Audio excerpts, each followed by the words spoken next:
नमस्कार, आप देख रहे हैं ARK न्यूज और मैं हूं आपके साथ धनश्री। आइए बढ़ते हैं आज के कुछ ताजा तरीन खबरों की ओर। अयोध्या में राम मंदिर में दान चोरी को लेकर भड़के शंकराचार्य अभी मुक्तेश्वरानंद ने कर दी ये मांग। राम मंदिर निर्माण और उसके चढ़ावे को लेकर उठ रहे सवालों के बीच शंकराचार्य स्वामी अभी मुक्तेश्वरानंद महाराज ने अब तक का सबसे विस्फोटक बयान दिया है। मेरठ पहुंचे शंकराचार्य ने सीधे तौर पर कहा कि राम जन्मभूमि का मामला शुद्ध रूप से धार्मिक था, लेकिन इसमें सरकार कूद पड़ी।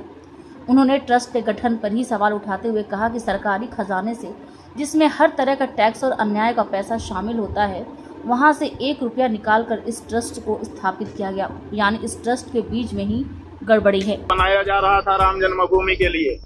राम जन्मभूमि शुद्ध रूप से धार्मिक मामला था, लेकिन इसमें सरकार कूद पड़ी। इन्हें अपने सरकारी खजाने से, उस खजाने से जिसमें गाय की मांस बिक्री का पैसा भी रखा जाता है, अन्याय का पैसा भी रखा जाता है, टैक्स का पैसा रखा जाता है, उसमें से निकाल करके 1 रुपया दिया, स्थापित हुआ।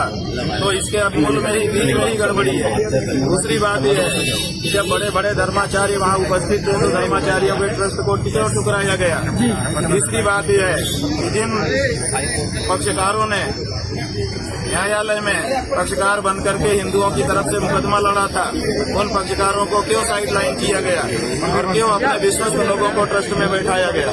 अपने फालतू विश्वस्त लोगों को ट्रस्ट में बैठाने का मतलब ही था कि आगे चल करके हमारी नीयत थी कि हमको चोरी करना है, ऐसे खास लोगों को बैठा दो ताकि बात बाहर न जाए।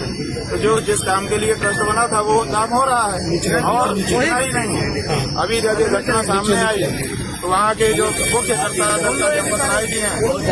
जब आपने पूछा कि बताइए क्या हो रहा है, तो उन्होंने कहा कुछ उल्लेखनीय नहीं हो रहा है। इसका मतलब कि वो ये मानते हैं कि इस तरह की चोरी तो हमारा रोजमर्रा का काम है, उल्लेखनीय इसमें कुछ नहीं है।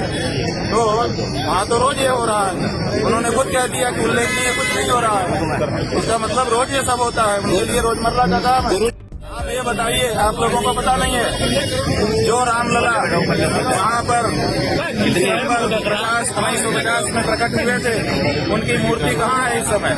वो तो चोरी ही हो गई ना, पहले ही वो चोरी हो चुकी है। ये मूर्तियाँ तो बाद में ला करके रखी गई और अब उस मूर्ति को भी हटा करके इन्होंने नई मूर्ति खड़ी कर दी, वो मूर्ति भी गायब हो जाएगी।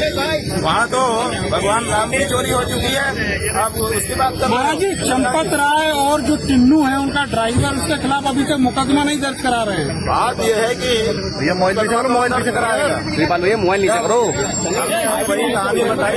ये बहुत ज्यादा मोबाइल आ रहा नीचे और गाड़ी चोरी हो गए, थाने गया रिपोर्ट लिखवाने और वापस होने लगा। थानेदार ने पूछा रिपोर्ट लिखवाने आए तो क्यों नहीं लिखा रहे हो?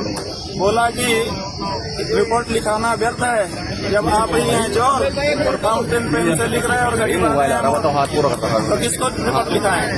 आप साहब है जो चोर है वही, वो क्या रिपोर्ट लिखाएगा? आज के लिए बस इतना ही। ऐसे ही खबरों में बने रहने के लिए हमारे चैनल को लाइक, शेयर और सब्सक्राइब करना ना भूलें।